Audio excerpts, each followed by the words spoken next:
Merci à toi d'avoir cliqué sur cette vidéo, comme tu as pu le voir au titre et à la miniature. Aujourd'hui, on va faire une tier list énorme sur tous les films qui sont sortis en 2025. Ça peut être les plateformes de streaming, en festival, comme notamment le festival de Cannes ou de Deauville, là où j'étais, où je vous ai fait des vlogs. D'ailleurs, ils seront dans la description. Bref, toute cette grosse matière de films, là, j'en ai sélectionné à peu près 90, parce que j'en ai regardé peut-être 130, 140. Mais sur les 90 vrais films, entre guillemets, qui sont sortis sur l'année 2005, on va du coup les mettre dans une tier list. Comme vous voyez ici, d'ailleurs, la tier list sera retrouvable dans la description. Donc comme ça, toi aussi, tu peux faire le jeu, rajouter des films, etc. On a masterclass, donc là, c'est vraiment masterclass. Donc c'est-à-dire, je peux faire, on va dire, maximum, on va dire c'est un top 10. Dans les masterclass, il faut qu'il y en ait 10 dans l'ordre. Ensuite, on a certains très bons films là. Donc là, c'est-à-dire les films où c'est un bon 3,5, un bon 4, etc. Bon, un film cool, donc là on va dire un 3, un 3,5, qui est quand même très correct, hein, qui a des bons atouts, sympa, mais il y a un petit truc qui déçoit. Donc là, c'est-à-dire, on va dire un film, un 2,5, un 3, un 3,5, mais il y a un petit truc où vas-y, c'est pour ça qu'il n'est pas un bon film cool. Moyen là, c'est vraiment les 2, 2,5, 3, mais vraiment un peu mid. C'est vraiment mitigé. J'aime pas, là, c'est juste personnel, mais j'ai pas aimé, donc c'est quand même une catégorie pour ça. On va essayer de faire quand même un petit peu de subjectivité dans tout ça. Pourquoi faire? Là, c'est vraiment les films ou des suites, ou des films où je ne comprends pas. Je me demande vraiment pourquoi avoir fait ce film-là. Soit parce que c'est déjà fait, soit pour plein d'autres raisons finalement. Juste nul, et forcément, bah, là, c'est juste nul. Là, honnêtement, techniquement, c'est mauvais, c'est vraiment mauvais. Bref, donc vous voyez, on a tous ces films-là à trier. Et puis, sans plus de blabla, on va commencer du coup avec le premier qu'on voit ici, qui s'appelle directement Les Aigles de la République. Les Actes de la République, du coup, que j'ai pu voir en avant-première, là c'était à UGC, c'était pas officiel de Cannes, avec Lina Kundry, notamment l'acteur principal, je sais pas comment il s'appelle. Moi, je mettrais honnêtement en sympa, mais c'est-à-dire que j'ai bien aimé, pour moi c'était un 3, 3,5, mais je trouve que par moments c'était peut-être un peu long et qu'il manquait un peu de matière scénaristique. Évidemment, sur chaque film qui va arriver, je n'ai pas le temps de vous faire une grosse analyse filmique de 3 à 5, 6, 7 minutes. Du coup, on va rester 30 secondes, 1 minute, peut-être moins, peut-être plus, selon mon attrait pour. Là, en tout cas, on va les mettre ici. Après, c'est un film quand même notoire qui est assez intéressant, qui parle, qui est actuel, qui est politique aussi. Donc voilà, on va dire sympa, mais malheureusement scénaristique. On va dire dramatiquement même, je trouve que le film, c'est dommage. C'est un film où vraiment tu sors, t'es un peu sur ta faim, malheureusement. Mais c'est quand même bien parce que voilà, ce n'est pas un 2. Vous allez dire, moi je l'ai sûrement noté 3, 3,5, un truc comme ça. D'ailleurs, toutes mes critiques sont retrouvables sur Letterboxd. Voilà, vous marquez Melvin.Richer ou Melvin Richer, je sais plus, et vous avez tout disponible. D'ailleurs, n'hésitez pas à vous abonner à cette chaîne de cinéma. Mon objectif, c'est de faire à peu près une vidéo toutes les 2 semaines en moyenne sur le cinéma. Même là, au moment où vous voyez cette vidéo, quelques jours après, je pars en Angleterre pour 4 mois à l'étranger, 3 mois à Manchester et 1 mois à Londres. Je vais quand même vous continuer de faire des petites vidéos. Bref, 28 ans plus tard. Alors là, c'est la suite de 28 jours qui a fait 28 semaines et qui a fait ensuite 28 ans. Il y avait Cillian Murphy à la production. C'est un film que j'ai vraiment très bien aimé. Pour moi, c'est un très bon film. Clairement, je crois que je l'ai noté 4 sur 5. C'est-à-dire que c'est vraiment, techniquement, c'est beau, esthétiquement, c'est beau. Dramatiquement, c'est vrai que bon, c'est pas non plus le film le plus intelligent entre guillemets, mais il y avait quand même des petites pistes un peu philosophiques. Donc j'ai vraiment très bien aimé. Et moi, je suis quelqu'un de quand c'est plastique, c'est-à-dire quand c'est esthétique, quand c'est beau visuellement, ça me plaît et c'est ce que je demande d'un film. C'est-à-dire que c'est une histoire qu'on peut raconter au théâtre. Bah voilà, tu fais un film sur un théâtre, bah c'est cool. Je vais notamment parler par exemple, de un simple accident qui est là-dedans. Je vais juste essayer de le chercher après, qui est ici, voilà, un simple accident, qui est la Palme d'Or. Moi, je trouve que c'est pas qu'elle ne méritait pas, parce qu'évidemment, les Palmes d'Or à Cannes, c'est souvent, il faut que ça soit politique, il faut que ça soit social, il faut que ça soit actuel. Mais je trouve que ça manque de technique. C'est-à-dire que, ok, le cinéaste, machin truc, bref, ok, on sait que le cinéaste, c'est compliqué, il est dans un pays où c'est compliqué, c'est politique, c'est social, c'est intéressant, mais je trouve que, il ne méritait pas forcément la Palme d'Or, donc je vais direct le mec là dans moyen. Honnêtement, j'ai trouvé vraiment moyen la Palme d'Or. Et, des films comme du coup 28 ans plus tard, alors c'est deux catégories différentes. Un film d'horreur et un film un peu dramatique actuel, c'est deux choses complètement différentes, certes, ça je ne le dis pas. Je trouve qu'il y avait plus de techniques, notamment dans 28 ans plus tard, que dans Un simple accident. Il y a plein d'autres films. Après 28 ans n'était pas à Cannes, 28 ans plus tard n'était pas à Cannes. Par contre, je peux vous dire, par exemple, je sais pas moi, là, je vois juste comme ça, Sirat, par exemple, Sirat méritait de gagner. Je l'ai vu au Festival de Cannes, je vais le trier directement. Moi, c'est vraiment un des 10 films préférés, voire dans mon top 3 de l'année. Allez voir Sirat, S-I-R-A-T. Si vous kiffez le film, ou enfin le cinéma en termes général, vous avez sûrement entendu parler, parce qu'il y a beaucoup de gens qui en ont parlé sur TikTok. Mais moi, j'ai absolument kiffé, hein, vraiment. Je vous mets la vidéo du vlog, notamment, vous voyez ma réaction, nous on l'a vu en avant-première, presque 2 mois avant tout le monde au Festival de Cannes, et j'ai absolument kiffé, c'est absolument incroyable, c'est une expérience vraiment complète. Visuellement, auditivement, dramatiquement, c'est fou, ça te donne des frissons en plus quand tu vois en IMAX avec le son Dolby Atmos et tout, enfin c'est absolument fou. C'est compliqué de vous le résumer, mais en tout cas, allez le voir. C'est vraiment dans les masterclass. Si vous n'avez pas vu un film que je mets dans les masterclass de l'année, il faut vraiment aller le voir. Je vous le conseille vraiment. C'est vraiment les films où j'essaie d'enlever même mon attrait subjectif et de me dire que concrètement sur le papier et sur quelqu'un qui n'a pas de sentiment mais qui regarde le film et qui comprend de A à Z, est-ce que ça mérite d'être raconté au cinéma? Est-ce que par exemple au théâtre ça marcherait? Non, là, clairement c'est un film qui est pour le cinéma et c'est incroyable. Donc voilà, allez le voir. After This Day, c'est un film que j'ai vu au festival de Deauville, festival du film américain de Deauville, pardon. Alors je l'ai trouvé sympa, mais, je m'explique, j'ai quand même noté 3,5, mais je trouvais qu'il était malheureusement trop long et qu'il nous a un peu perdu. T'entends les choses comme ça, comme After This Day, vous voyez à l'affiche, on a deux mains comme ça en noir et blanc, vous savez que c'est des trucs un peu trop artistiques. Et là je trouvais que c'était trop poussé, le mec il a fait 10 ans de réflexion pendant qu'il faisait d'autres films, etc. Mais malheureusement, on sent qu'il y a trop de réflexion, on sent qu'il a trop de choses à en dire. Il aurait dû faire peut-être 2 ou 3 films ou peut-être essayer de se canaliser. Et là, il s'est pas canalisé. Et je trouve que t'entends, c'était un peu trop brouillon presque. Le forming, une connerie comme ça.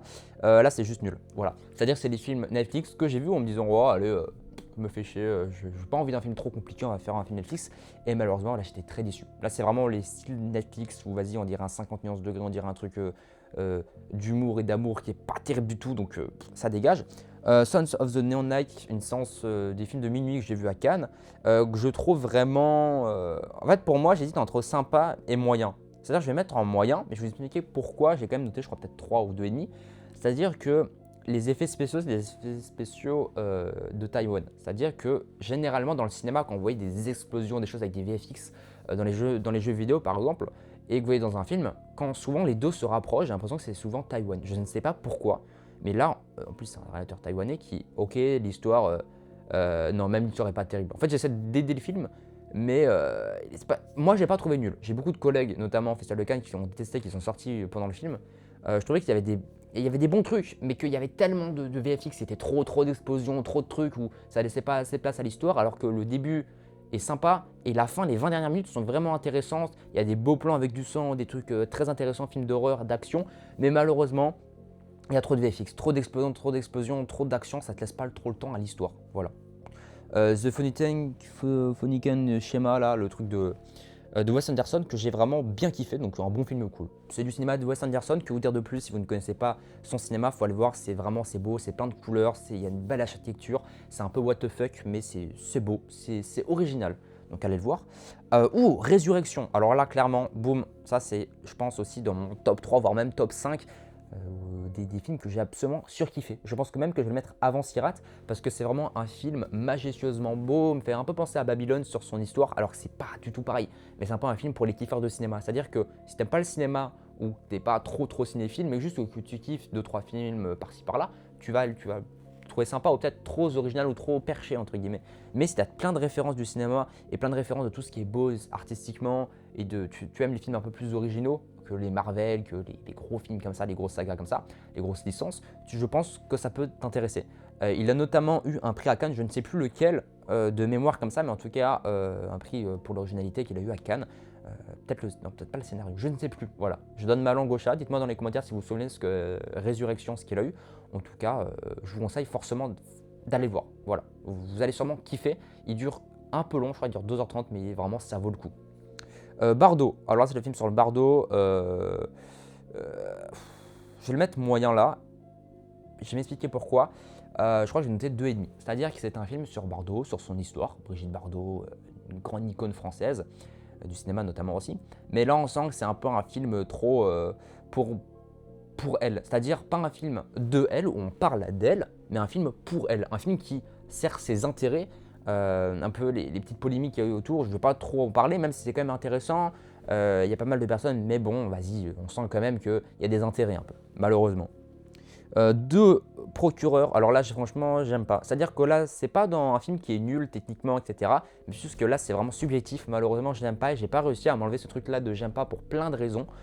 J'ai pas trop envie de vous en dire, je l'ai vu à Cannes avec beaucoup de potes, on était beaucoup à se dire que c'était vraiment, ça puait du cul, c'était de la pire séance de Cannes pour moi.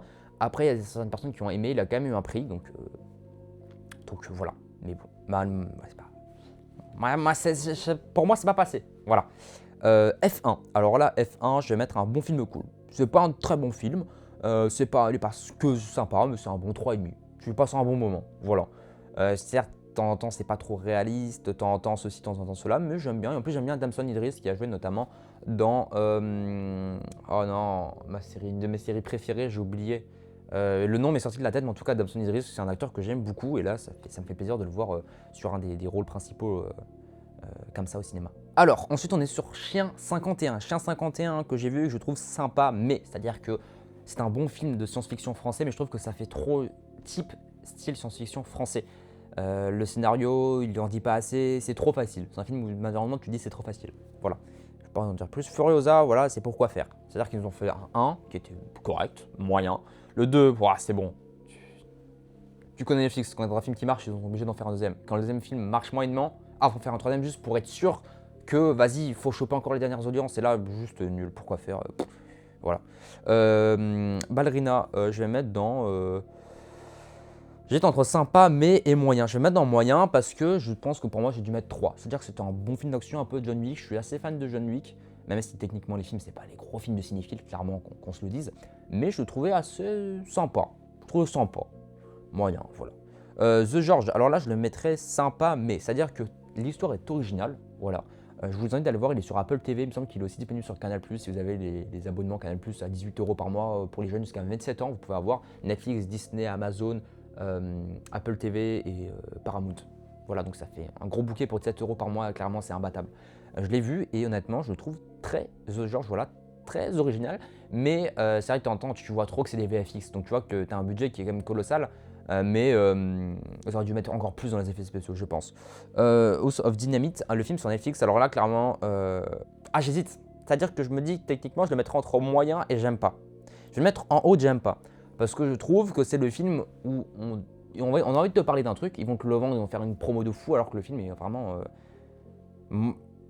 entre moyen et pas terrible, voire mauvais. C'est-à-dire que, bah non, enfin tu peux pas dire que tu vas faire un film sur un sujet et finalement contourner le sujet. Faire juste, comment dire, la réaction des gens, mais sans vraiment en parler. Enfin, je sais pas, moi j'ai trouvé que c'était trop simple. J'ai vu d'autres films sur des sujets comme ça, de la fin du monde, de politiques, de la guerre dans le monde, etc., entre guillemets, mais qui sont mieux. Notamment un film que vous avez fait, je crois que je l'avais même mis dans le top 15 de l'année 2024. Je vous mettrai l'autre tier list. Je sais plus comment il s'appelle, mais c'est un film qui a fait bien parler l'année dernière, qui est disponible sur Netflix, donc j'en étais à voir l'autre tier list. Warfare, alors là, clairement, c'est un bon film. C'est-à-dire que techniquement, c'est un bon film de guerre, clairement, qui est très original. Il me fait penser un peu à quelques films de guerre que j'ai déjà vus, mais ouais, il est pas incroyable, il est pas nul, il est pas que sympa, je le trouvais sympa, bon. C'est-à-dire un bon 3, 3,5, je passe un bon moment, techniquement c'est très intéressant, il y a des plans où je me dis presque comment ils ont pu tourner ça en plan séquence et tout. Voilà. Olga, alors là c'est pourquoi faire, c'est pareil, c'est des suites Netflix alors que c'est pas nécessaire. Forge, que j'ai vu au cinéma du festival américain de Deauville, je le mettrais dans bon film.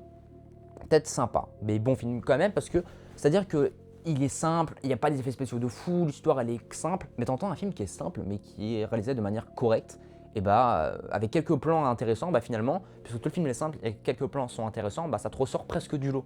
C'est presque contradictoire comparé à un film qui est trop incroyable, mais du coup quand tu as 2-3 scènes qui sont un peu trop basique, ça pousse vers le bas. Alors que là, ça poussait presque vers le haut. Et je sais pas, moi, je pense que là, c'est un peu de subjectivité dans la salle, etc. C'était une première séance que j'ai vue en plus à Deauville. J'ai absolument kiffé. Voilà. Vie privée, c'est la dernière séance que j'ai vue, notamment encore à Deauville, que je mettrais dans moyen. Je trouve que c'est vraiment dommage. Encore un film où on veut nous en dire, mais on n'en dit pas trop. On sait pas trop pourquoi. Ouais, honnêtement, j'ai pas. C'est-à-dire que si, on va dire que si là, dans la séance, ce film-là, c'était une danse, j'aurais dansé, mais j'ai pas tenu tout le long, malheureusement. Alors que normalement, j'ai l'habitude de regarder des gros films longs. Là, c'est pas un film qui est extrêmement long, puisqu'il dure 2h, 2h20, mais ouais, j'ai pas tenu ça. Je suis sorti plusieurs fois du film en me demandant, en frisant un peu sur ma tête, comme ça, en rêvant presque, en me disant, wow, qu'est-ce qui s'est passé là, j'ai pas suivi les dernières minutes, donc c'est-à-dire que ça m'ennuyait. Minecraft, alors là. Je vais mettre dans j'aime pas parce que je pense que là des gosses ils doivent être contents et qu'il va y avoir des références. Malheureusement, j'ai pas joué trop à Minecraft donc j'ai pas beaucoup de références et pour moi il est juste assez mauvais. Zootopie, alors là pour moi c'est presque un très bon film. Film d'animation, forcément, c'est pas des films qui révolutionnent le monde, mais tu passes un très bon moment. J'ai vraiment kiffé, c'est un de mes dessins animés préférés, honnêtement. Il y a beaucoup de références, notamment au cinéma, donc je suis obligé de le mettre dans c'est un très bon film. Nouvelle Vague, qui est aussi un très bon film. Alors j'en ferai après les petites séquences. À chaque fois j'en mets un, je pense que je vais les retrier. Mais alors là, aux Nouvelles Vagues, que dire à part que c'est absolument fou. Voilà. En plus, c'est Zoé Dutch. Non, si, c'est Zoé Deutch, j'ai failli dire une connerie, qui est l'actrice et qui joue en français alors qu'elle c'est une américaine, donc c'est assez intéressant. Moi, voilà, c'est un très bon film qui arrive plus ou moins bien à faire une reconnaissance à la nouvelle vague, à tout ce qui s'est passé, à tous les acteurs notamment. Enfin, quand je dis acteur, c'est pas un acteur en mode DiCaprio, c'est un acteur dans le sens où quelqu'un qui a contribué pour un acteur de ce domaine-là du cinéma, de la nouvelle vague, tout ce qui s'est passé sur ce concept-là, sur les anciens cinéphiles, cinéastes qui ont créé énormément de choses, qui ont permis de faire avancer le cinéma français, européen et même international. Je trouve que c'est très très intéressant, c'est un film très, très original et très comme qui veut se rappeler que oui, il y a une nouvelle vague et que même... Enfin, je vais pas trop vous en dire, en fait c'est assez technique, mais à le voir. Ad vitam, pourquoi faire? Encore un film Netflix où, vas-y... Ah non, en vrai, il est nul. Hein. En vrai, je suis presque mettre nul. Théoriquement, il est nul. Hein. Frankenstein, voilà, c'est un film Netflix qui est correct. Là, c'est sympa. Voire même bon, en vrai. J'hésite entre sympa et bon. Parce que, vas-y, en vrai, techniquement, le film, c'est une histoire qu'on connaît, Frankenstein, mais là, ils l'ont raconté. Je trouvais que c'était plutôt bien réalisé. Il y avait pas mal de maquillage, pas mal d'effets spéciaux. Je me mettrais à la fin des bons films cool. Parce qu'en vrai, il est quand même correct. Arco, j'ai vraiment kiffé. Alors là, Arco, ça sera, je pense, le premier des bons films cool, qui est une bon cinéma d'animation. En plus, on a été avec un des producteurs, avec un ami à moi, sur le festival du cinéma fantastique de Strasbourg. Et c'était un des gros producteurs, j'ai oublié sa compagnie de production, mais qui racontait qu'il produit de plus en plus de films d'animation et que le film d'animation français, en termes général, on est presque au-dessus des Japonais en ce moment. On est vraiment parmi les 2 ou 3 meilleurs pays internationalement. On fait beaucoup de films d'animation. Je vais le trier maintenant. Voilà, Amélie et la métaphysique des tubes aussi, je vais le mettre là. Que j'ai absolument trouvé fou et que je préfère quand même, je pense, Amélie et la métaphysique des tubes comparé à Arco. Mais Arco est absolument fou. Voilà. En tout cas, allez voir les deux, Amélie et la métaphysique des tubes qui est formidable. Pour moi, c'est un 4,5 sur 5. C'est très rare que je mette un aussi énorme à une note de cinéma d'animation, sauf notamment les Miyazaki ou certains studios Ghibli. Mais là, voilà, 2 films français, 2 cinémas d'animation français. Si vous kiffez les animations, les animés, allez voir ça. Voilà. Compagnon, alors là, vraiment moyen. Oh non, en vrai, un sympa. Tu sais quoi, je vais même mettre sympa parce que je viens de me souvenir. J'ai failli confondre avec un autre film. Le film est vraiment intéressant sur son scénario, c'est-à-dire qu'on parle de l'IA, des robots, etc. Actuels, mais je trouve l'histoire trop simple. Mais en vrai, elle marche. Ça marche. Je me suis pas ennuyé. C'est juste à la fin, je me dis, ah, c'est dommage, j'aurais fait que ça encore plus loin. Mais du coup, c'est un bon truc en fait, je viens de me dire. Parce que si j'ai envie qu'il y ait une suite, c'est que théoriquement, j'ai kiffé le film. Donc ouais, en fait, il est sympa. Sympa, mais pour moi, c'est un 3. C'est-à-dire que j'aurais pu aller encore plus loin. Mais en vrai, ouais, non, c'est très original. C'est presque même un gros point pour le scénario et un mauvais point pour la réal, mais un très bon point pour le scénario. Monsieur Wolf, alors là, on va le mettre dans vraiment moyen, dans ce coin-là.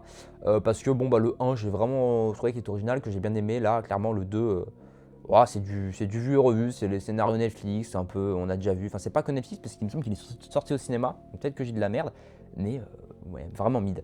The Running Man, je le trouvais sympa. Au-dessus aussi des sympas. Pourquoi? Parce que l'idée sur le truc initial est moyenne. Je m'étais dit, vas-y, un film de merde, ça va être drôle pour se détendre. Et finalement, je l'ai trouvé assez sympa parce que, vas-y, on nous parle un peu des grands médias, de quoi les médias, la surconsommation, les réseaux sociaux, etc. Ça contrôle un peu la vie de tous les gens grossièrement. Les médias, surtout les médias, les chaînes d'information. Mais finalement, en fait, esthétiquement, c'est des gros studios de cinéma qui font ça. Donc, c'est-à-dire c'est une critique préemptive. En fait, c'est quand tu te critiques toi-même avant que les autres te critiquent. Et là, c'est les gros studios, en gros, qui se critiquent eux-mêmes avant que les gens leur critiquent et ça marche. Mais du coup, concrètement, c'est pas un bon film de cinéma, quand même.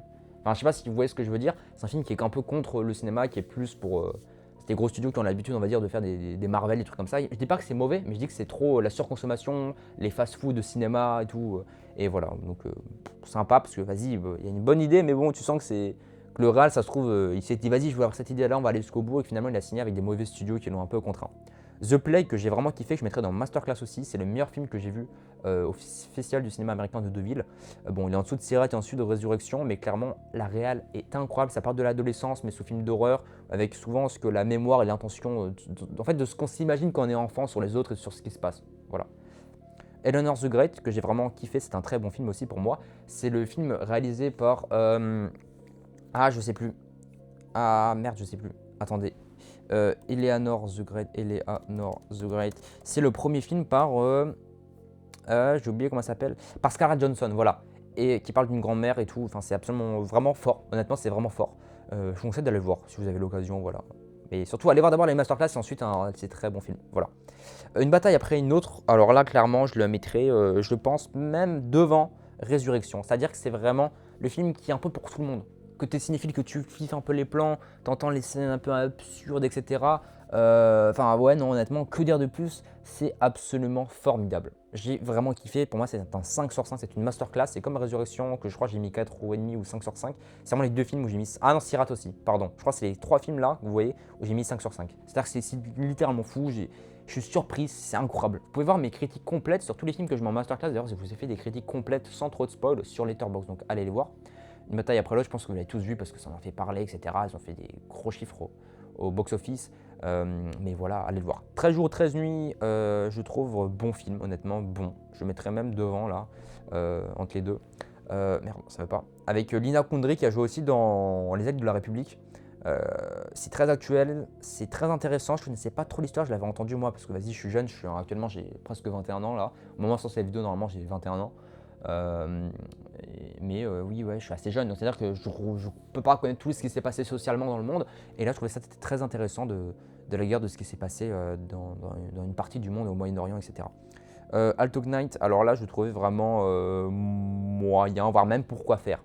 Parce qu'on a eu assez de films de mafieux, là c'est bon, on nous refait encore un film de mafieux avec les derniers, encore les acteurs, frérot, ils ont 70 ans, tu refais des films avec les mêmes, c'est bon, on a compris quoi. Ah si putain d'accord, ok, je vois ce que c'est un film nul, même pas besoin d'en parler, c'est nul. Bugonia, je l'ai vu dans un des meilleurs cinémas du monde, je vous ai fait une vidéo sur les 5 plus gros cinémas du monde incroyables, et notamment dans le pâté Tunchisky, pardon, le théâtre Tunchisky à Amsterdam, j'ai vu Bugonia, et je le mettrais dans un bon film cool. Un peu au milieu là, même ici. Très original, mais bon, c'est encore un film où vas-y, on veut nous en dire beaucoup et en fait, c'est beaucoup sur la forme. C'est-à-dire qu'on va te dire ça, on va te dire ceci, on va dire cela, mais ça va être une phrase ou un dialogue de 2 minutes et finalement, il n'y a pas de fond, il n'y a pas de vrai. Ouais, c'est vide un peu, c'est du dialogue vide, c'est une coquille vide de temps en temps, donc voilà, sur les dialogues en tout cas. The Perfect Neighbor, alors là, la voisine parfaite, machin truc là. Là, c'est vraiment un bon film, très intéressant, documentaire. J'ai pas l'habitude que les documentaires soient Netflix en tout cas, soit aussi haut dans le classement. Et là, j'ai vraiment kiffé. Pour moi, c'était un bon 3,5, tu vois. C'était un bon film cool, j'ai passé un bon moment. Un moment aussi horrible parce que c'est quand même horrible ce qu'il racontait, mais ça marche entièrement. Bono, le documentaire sur le chanteur des U2 pour ceux qui connaissent, je l'ai mis sympa, mais bon voilà, ça reste un film documentaire, c'est beaucoup sur la personne, il raconte un peu de sa vie, presque trop égo, un peu pour moi, mais c'est quand même en noir et blanc, il y a de la musique, ça se détend. Moi j'ai bien aimé, c'était un des derniers films aussi que j'ai vu à Cannes, donc vraiment sympa. K-pop Demon Hunter, forcément je l'ai vu, je le mettrais dans moyen, en des moyens. Parce que le film en vrai est correct, bon un peu en dessous de ça quand même. Le film est correct, ça va, bon après moi voilà, je suis pas trop K-pop et tout, trop enfantin pour moi, mais théoriquement il marche. Après voilà, c'est un 2,5 pour moi, c'est pas non plus le film de l'année, c'est pas un 3,5. Mais voilà, mais c'est pas un 1, il est pas nul non plus. Lilo et Stitch, alors là c'est un sympa, mais bon voilà, l'histoire on le connaît déjà, mais après c'est vrai que j'ai passé un bon moment. Moi c'est vraiment un film où j'ai passé un bon moment, je pourrais même mettre dans la fin des films cool, mais on va le mettre dans les sympas parce que vas-y, de temps en temps l'histoire elle est quand même trop simple quoi. Novocoin, alors là je l'ai vu dans l'avion en revenant du Japon, et de la Corée pardon. C'est pareil, Japon-Corée, j'ai fait en même temps. Il est vraiment moyen, honnêtement. Il n'est pas nul, mais il est vraiment moyen. C'est-à-dire que c'est vraiment un 2 sur 5. C'est-à-dire que tu as un peu de bonnes idées, mais finalement, c'est trop gaga quoi.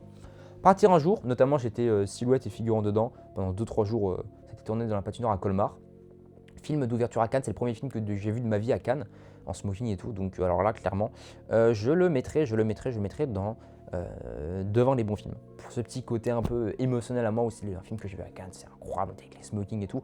Enzo, aussi à Cannes, que j'ai vu dans la quinzaine des cinéastes, que j'ai trouvé absolument formidable et que il va juste avoir sa place après Amélie là. Très original, très actuel, très beau, aussi la musique derrière. En plus, pour ceux qui connaissent un peu la mode, la marque Ami Paris, aussi un des producteurs et qui ont habillé aussi les acteurs pendant la présentation, les questions presse et tout. Donc voilà. Je ne vais pas trop vous en dire, mais en tout cas, allez voir Enzo si vous avez l'occasion. Je crois qu'il sort bientôt là sur Canal+, etc. Donc allez voir. Signers, c'est un bon film cool. Je mets un peu là quand même. Parce que bon, voilà, il est pas sympa. C'est pas un 2,5, mais c'est pas non plus un 4 sur 5. Tu vois. On va dire c'est un 3, 3,5. Voilà. Mais il est simple. C'est un film musical, c'est intéressant. Gérard le Conquérant et Mac Walter, je vais les créer ensemble parce que c'est un peu les youtubeurs humoristes qui se font un film. Où du coup, ça part trop en compilation de blagues qu'un vrai film avec une vraie accroche, une vraie histoire. Donc je trouve que les deux sont dans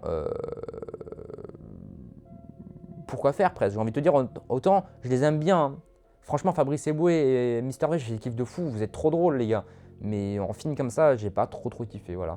C'est presque pourquoi faire, en mode les gars, restez dans ce que vous savez faire, ou alors faites vraiment une vraie histoire un peu plus longue. Je suis désolé, mais ouais, pour moi c'était genre un 2, 2,5 vraiment moyen. Et là encore, je mettais un nippon de plus parce que vas-y, je kiffe trop les personnes quoi. Dalloway, séance de minuit à Cannes, que je trouve assez sympa sur l'intelligence artificielle, un peu horreur et tout, mais sur l'IA un peu qui va contrôler une vie d'une personne, etc. avec la voix de Mylène Farmer notamment.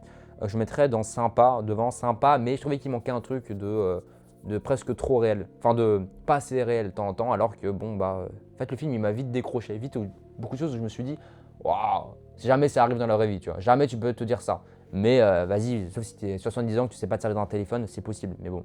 Mickey 17, réalisateur coréen qui a fait notamment, j'oublie son nom exact, mais qui a fait notamment Parasite, etc.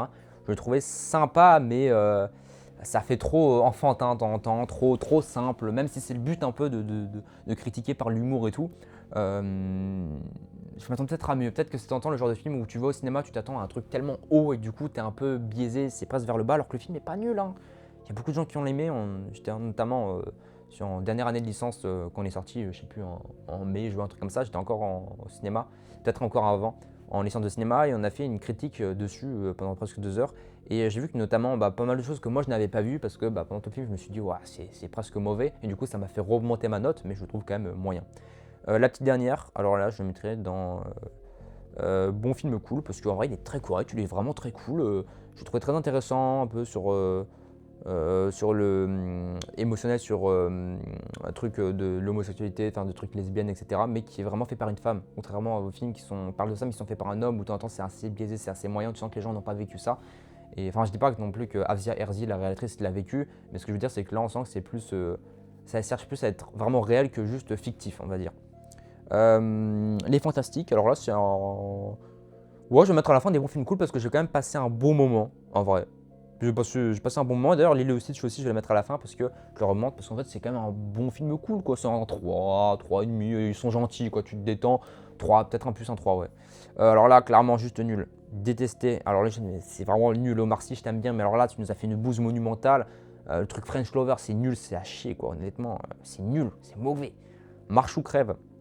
Là, c'est peut-être que moi, j'aime pas. J'ai vu pas mal de personnes qui ont kiffé, mais alors moi, moi, j'aime pas honnêtement que vous dire à part que le film est long, ils sont comme ça avec des caméras, juste ils marchent pendant tout le film, on te fait croire des trucs que vas-y c'est possible de marcher 600 000 km sans mourir, bah non, enfin je suis désolé mais c'est irréel pour moi et c'est trop absurde.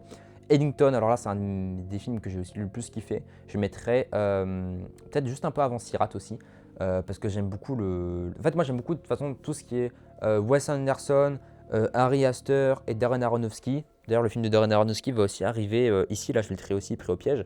Je kiffe beaucoup, je trouve que c'était bons cinéastes qui ont fait des très bons films là. Bon, là je ne le mettrai pas dans les grosses masterclass parce que c'est pas non plus un 5 sur 5 le film de Darren Aronofsky là pris au piège. Mais j'aime beaucoup aussi, moi, Zoé Kravitz, etc., qui a un très bon rôle et je les trouve vraiment tous fous. Voilà, Austin Butler aussi. Mais ouais, Eddington et pris au piège, je suis content, c'est un peu les bons films que j'attendais, mes petits cinéastes qui m'ont pondu des bons films, et donc je suis très content d'eux. Voilà. Mais en tout cas, allez voir Eddington quand même, mais Pris au piège aussi. Mais Eddington un peu mieux que Pris au piège, c'est pas du tout de la même chose.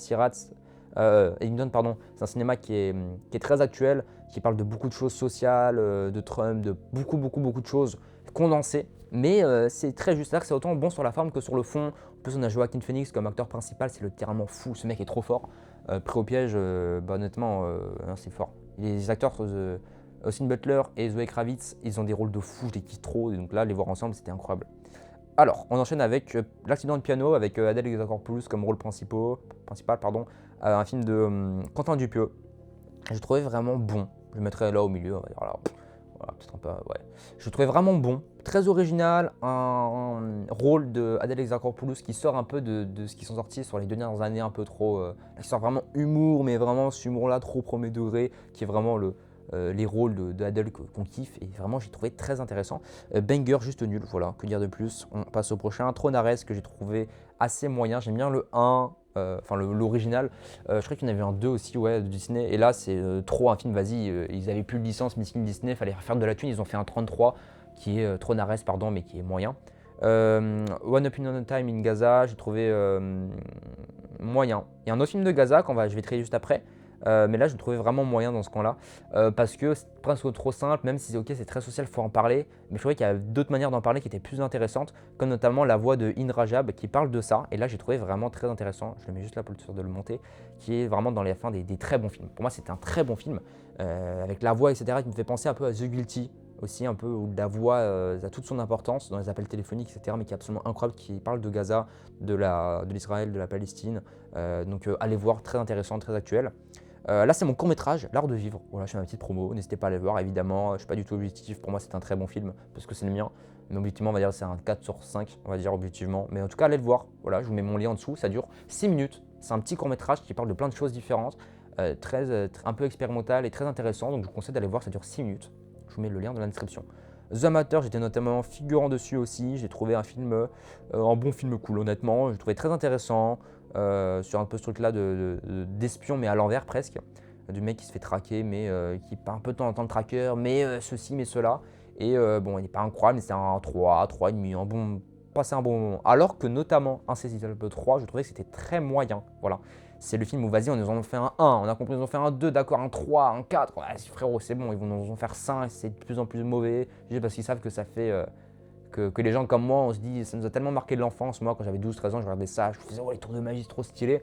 Que là, tu as envie de regarder maintenant, parce que tu as grandi, que tu as un petit peu d'argent, tu as envie de te payer une séance à 5, 10 ou 15 euros, ou ça dépend des cinémas où vous allez. Moi, je paye 18 euros par mois parce que j'ai limité, comme beaucoup, je pense, qui n'ont pas été limités, etc. On m'a dit, vas-y, on peut se permettre de regarder ces films-là qui ne nous tentent pas trop sur le papier, mais parce qu'on a regardé le 1 ou le 2 quand on était plus petit, qui nous marque des bons souvenirs. Et là, ça m'a juste déglingué mes souvenirs. Le film est vraiment mauvais.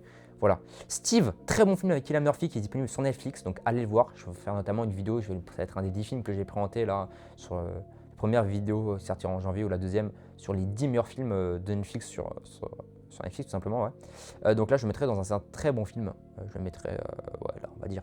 Parce que c'était un très bon film, très expérimental, santé mentale, etc. Avec Cillian Murphy qui a absolument un rôle absolument incroyable. C'est même plus que Lumière, c'est formidable.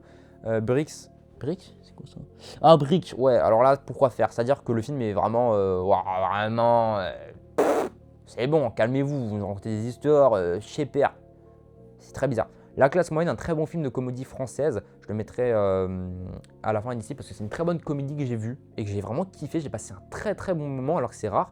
En plus, il est tourné presque un peu en huis clos. C'est très compliqué, mais je trouve que tous les acteurs, ils arrivent à faire un bon mélange ensemble. Donc j'ai trouvé vraiment moyen, fin des moyens, un peu avant ça quand même. Mais que j'ai vraiment trouvé moyen parce que, vas-y, l'histoire, elle n'est pas trop cohérente. Après, vas-y, c'est de la science-fiction, mais je trouvais qu'il y a beaucoup d'incohérences. Mais après, l'esthétique du film et de la pellicule, je trouvais incroyable. Voilà, je trouvais que c'était de très bonnes couleurs qui ressortaient. Le documentaire Don't Die, c'est d'un mec en gros qui paye, je crois, 6 millions à l'année pour pas mourir. Et du coup, toute sa vie est optimisée. C'est un vrai documentaire, c'est un vrai mec qui existe. Je trouvais très intéressant, sympa, mais vas-y, le documentaire, tonton, c'était trop aussi égo pour lui. Voilà. C'est un peu comme les trucs de Brigitte Bardot, là, que je parlais avant. Donc, peut-être le descendre avec. C'est-à-dire que c'est pas un film. On parle de cette chose, mais c'est un film pour lui presque. Donc c'est un peu bizarre. La femme la plus riche du monde, très bon film d'humour que je mettrais. Enfin, qui n'est pas que d'humour, mais qui raconte quelque chose de vrai que je mettrais dans bon film cool là par contre, parce que j'ai vraiment passé un bon moment que j'ai vu à Lyon en avant-première aussi. Film de Cannes. Mission Impossible que j'ai vu en avant-première à Cannes. Alors celui-là j'ai vraiment kiffé. J'ai pas vu sur la grande séance où il y avait Tom Cruise et tout, mais je l'ai vu sur la séance le lendemain matin à 10h directement, dès le matin, comme ça, c'était incroyable. Et j'ai vraiment passé un bon moment. Pour moi, c'est un bon film cool. C'est presque un de mes missions impossibles préférées. Forcément, je pense qu'il y a un petit peu l'attrait émotionnel parce que je l'ai vu à Cannes, mais voilà. Left Handed Girl, c'est le film que j'ai vu notamment en avant-première, un des premiers films aussi que j'ai vu sur la journée où je venais d'arriver au Festival du cinéma américain de Deauville et que je mettrais dans vraiment très bon film. Les couleurs incroyables, les couleurs sont folles. Le récit est assez fort, on voit qu'il y a toute cette inspiration-là, un peu plus ou moins de... j'ai oublié son nom, l'auteur de Anora qui est Shane Baker, voilà merci. Shane Baker qui est aussi à la production, et c'est la productrice pardon, de Shane Baker qui a ensuite réalisé ce film-là. Et du coup ils ont presque échangé les rôles. Shane Baker est à la production mais a poussé aussi le film et tu sens qu'il y a l'inspiration que la productrice du coup qui a réalisé ce film-là, qui était à la base du coup la productrice de Shane Baker, où Sean Baker, qui à la base réalise des films et qui a notamment fait la Palme d'Or l'année dernière à Nora, si vous l'avez vu, je pense que vous l'avez vu, qui là, à la production de ce film-là, et on sent que c'est très inspiré du cinéma de Sean Baker, très social, et c'est absolument fou, je trouve le film merveilleux, les couleurs merveilleuses, c'est filmé comme ça, portée de caméra, c'est fou, vraiment incroyable. Dragon, alors là, sympa, mais bon, vas-y, est-ce que c'était vraiment nécessaire de nous faire un live action? À voir.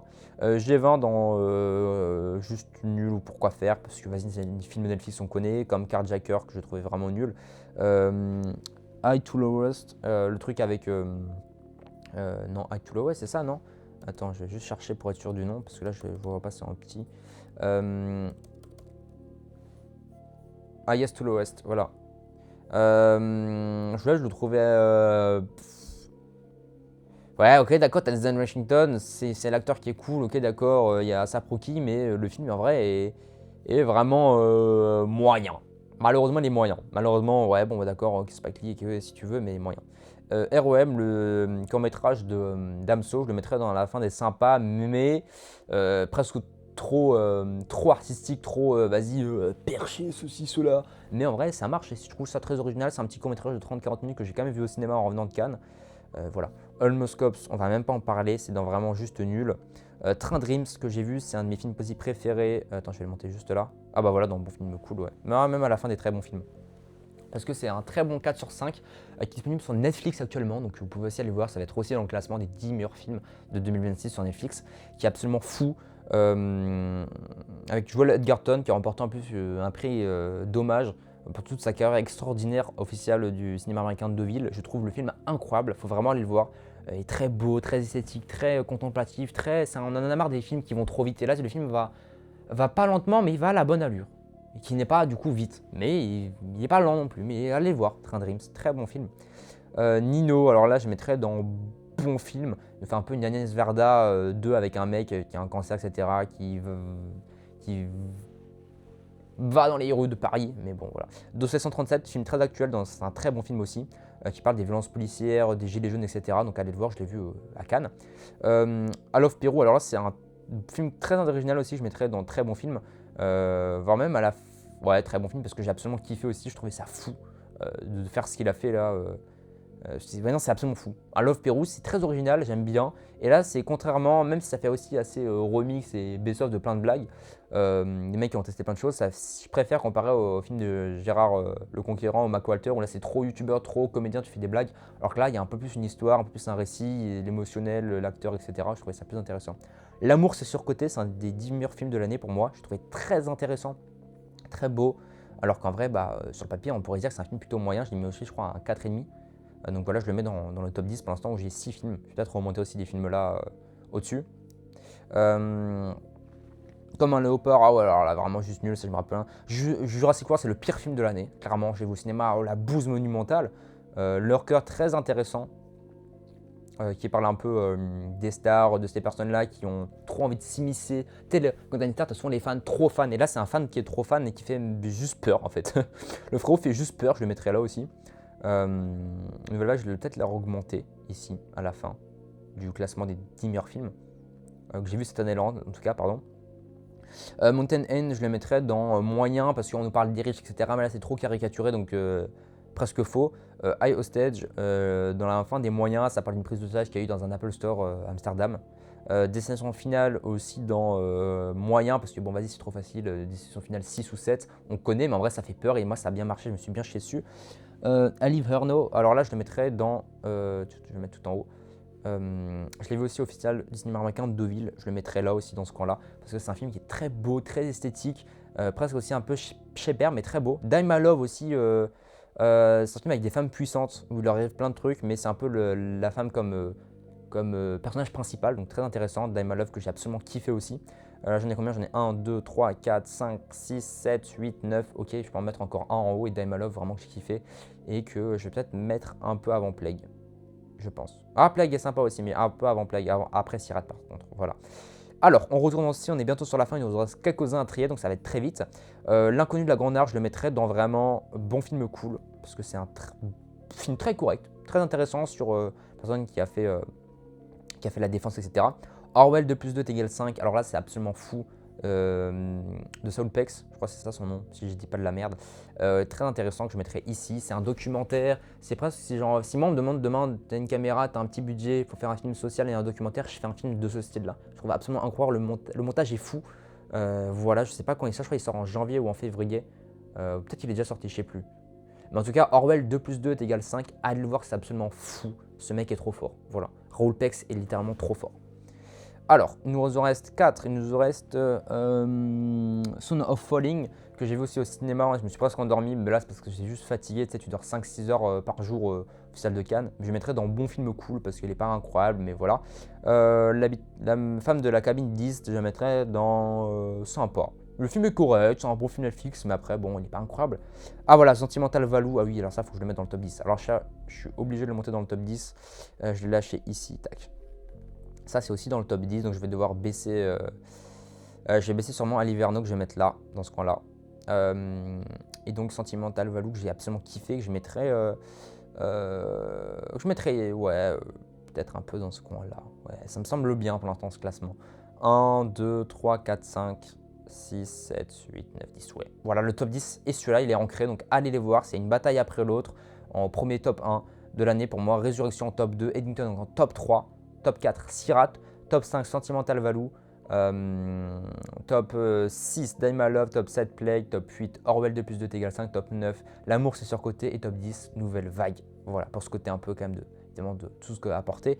Et là, c'est Wall to Wall, donc c'est en français, je crois que c'est 80 mètres carrés, que je trouvais moyen. Voilà, un film coréen moyen. On est sur la fin du classement. Voilà. Donc tout ce qui est juste nul ici, c'est vraiment. Et pourquoi faire, c'est globalement c'est des films Netflix ou 2-3 films qui sont sortis au cinéma mais qui sont trop mauvais. J'aime pas, bah là c'est juste moi qui aime pas, mais théoriquement ils sont quand même moyens, on va dire. C'est juste que je les mets quand même en dessous parce que vraiment j'ai pas kiffé du tout. Moyen, c'est un mid, genre une 2,5, 3. Sympa, mais c'est les 3, 3,5, mais il manquait quelque chose. Bon film cool, c'est les films où tu passes un bon moment, t'entends sans prise de tête, c'est-à-dire des films plutôt mid pour certaines personnes. Très bon film, c'est les bons 3, 3,5, 4, ils sont vraiment corrects, ils sont autant divertissants que beaux, que esthétiquement, que etc.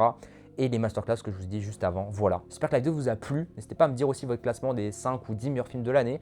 Je vous mettrai aussi la tier list si vous voulez la refaire avec vos films, etc. ou les films que moi j'ai présenté à faire votre classement, vous amusez à faire ça. Et puis on se retrouve la semaine prochaine ou dans 2 semaines pour une prochaine vidéo sur cette chaîne-là, Movie Planet FR. Peace, bonne fête de fin d'année à tous.